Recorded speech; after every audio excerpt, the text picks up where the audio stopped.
Hello and welcome into another edition of the Scorching Start on the Birds Broadcast Network. I'm your host, Sammy Miller, alongside your broadcasters, Ian Nicholas and Dylan Pescatore. We are back home at Eldridge Park after a very successful road trip with the win last night against Brewster, and it's round 2 against the Brewster Whitecaps today.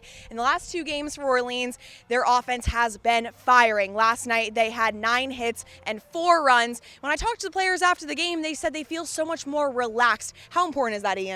It's really relaxed, especially, Sammy, when you go behind an account, because in that 5-game losing streak, a lot of times guys were going down an account and they would go down via the strikeout, just getting down on themselves, not being themselves in 2-strike counts. But over these last few games, especially at Falmouth, last night at Brewster, just getting it done even when the first few pitches don't go your way. All these guys have a ton of talent, especially at the top of the order, and they had a couple of really long at-bats, and they were excellent ones at that.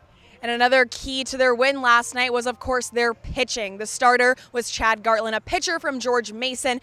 And when asked after the game what went well, he simply said everything. Dylan, do you agree with that statement? 100%. I think it started all with no walks. And I think that's something that the starting rotation and the bullpen have kind of struggled with here and there. But no walks from Gartland was big. He also had his split finger and his forkball working, got continuously swing and miss stuff, and he was nasty yesterday.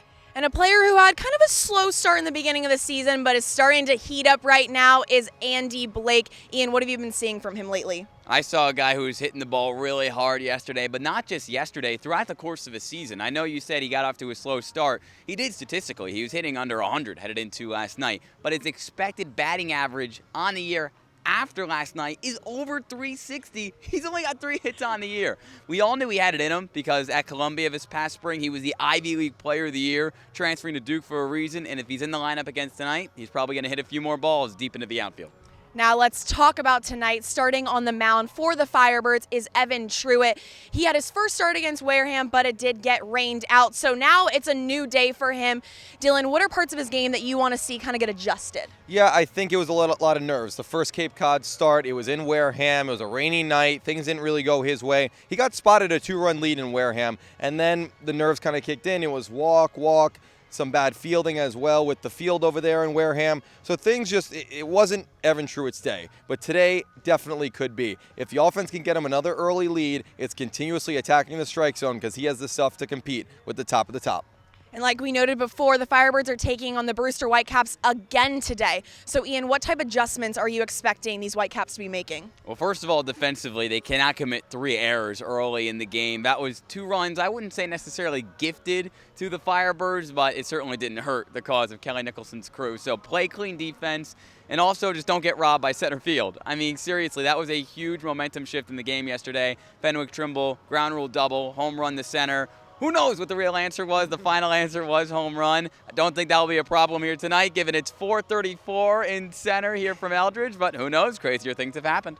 And guys, you know what time it is. I need the keys to the game. Dylan, you're up first. I will start with continuously base running and base running well. Overn Oyama started out in that first inning. He drew those errors that Brewster made, and now if they continuously get on base, steal bags, put pressure on the defense, Firebirds will be in store for a win.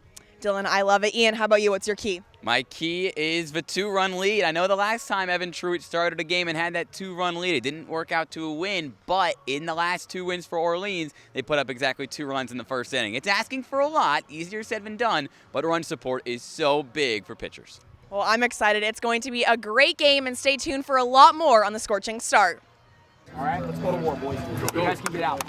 I'm now joined alongside George Mason pitcher Chad Gartland. Chad, how have you been enjoying the Cape so far?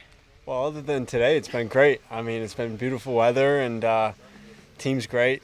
Starting to get to know everyone's names, so I couldn't be happier. And take me through the emotions when you found out that you're going to be playing baseball in the Cape Cod League. It was kind of, I had no idea until, honestly, a month or 2 before our season ended, and Skip gave me the call, and I was super excited. And we have to talk about last night. Absolutely phenomenal job, a 5-inning shutout. What were you feeling out there on the mound? Everything. I mean, everything was going my way. Defense played great behind me, and for my first start here in the Cape, I'll take it. And you mentioned it, you had a very strong defense behind you. So how important is that to kind of relax you out there knowing that you have great guys behind you? Yeah, I mean, as long as I make pitches, and even when I don't make pitches, they'll put the ball in play, but the defense behind me, they didn't fold at all. They made every play they had to and got the job done. And you have an amazing nickname, the Fireman. So take me through the story behind that. Yeah, so my dad's, he's been a firefighter for 29 years, and my coaches back at school gave me that nickname after I came out of the pen, and kind of just stuck with them. And then you also raised money at George Mason too. So how much does that mean to really give back to the community? It means a lot. I mean, the coaches helped me partner with the fire department there in Fairfax, and for every strikeout I had at school, the team donated $10 to the fire department, and we raised some good money for them. So it felt good to help give back, and yeah, it was awesome meeting all the guys there. They gave the team a tour of the fire department. It was a lot of fun. Absolutely incredible. And like you mentioned, your great connection with your dad. How much would you attribute that relationship to really where you are today in baseball and just life itself? Almost everything. My dad's, he's the best. He taught me a lot about the game, and just being able to bring me, my brother, to tournaments, letting us get all the help we needed, pitching lessons, hitting lessons when I did hit.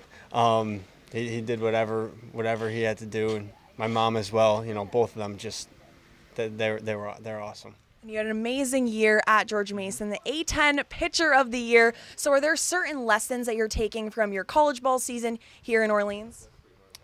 Oh yeah, for sure. I mean, I'm just trying to think about, what kind of, how everything unfolded there. Just, the season started pretty with a tough schedule, faced some tough teams, and I knew that all I had to do was throw the ball over the plate, and I got outs that way. So I know that's all I have to do here, and I can just do the same thing.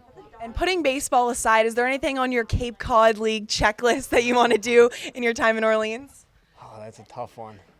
Not that I can think of. I've gone fishing a little bit and haven't caught anything, so I guess at least catching one fish. There you go. Well, I hope you catch a fish. Thank you so much and good luck tonight. Thank you. Hey, set the tone, boys. Patience was the word Kelly Nicholson used during the Firebirds' 5-game losing streak.